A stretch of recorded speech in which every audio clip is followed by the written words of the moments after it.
নমস্কার। অনেকেরই ধারণা যে ডায়াবেটিস থাকলে ওআরএস খাওয়া যাবে না।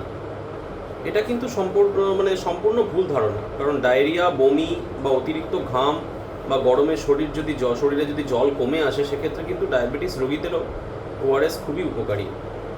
ওআরএস শরীরে জল ও লবণের যে ভারসাম্য সেটাকে ঠিক রাখতে সাহায্য করে।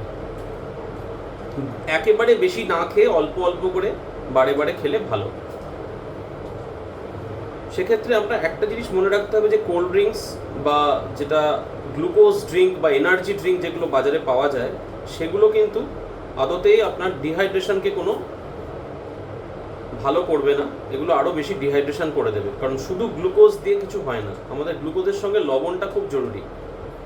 আর একটা কথা মাথায় রাখতে হবে যে ওআরএস যেটা টেট্রা প্যাকে, ফ্রুটি বা মাজার মতো প্যাকে, ছোট ছোট প্যাকে পাওয়া যাচ্ছে এখন, সেটাও খাওয়া যাবে না। WHO অ্যাপ্রুভ যে ওআরএস, সেটা আপনার 1 লিটার জলে 1 প্যাকেট গুলে সেটা বারে বারে খেতে হবে। যদি কোনো পেশেন্টের সুগার 250-300-র ওপরে থাকে বা HbA1c 9-এর ওপরে থাকে, সেক্ষেত্রে ডক্টরের পরামর্শ নিয়ে তারপর ওআরএস খেতে হবে। এই গরমে আশা করি যে এই উপদেশগুলো আপনারা মেনে চলবেন, তাহলে অবশ্যই আপনারা এই গরমে ভালো থাকবেন, সুস্থ থাকবেন। নমস্কার।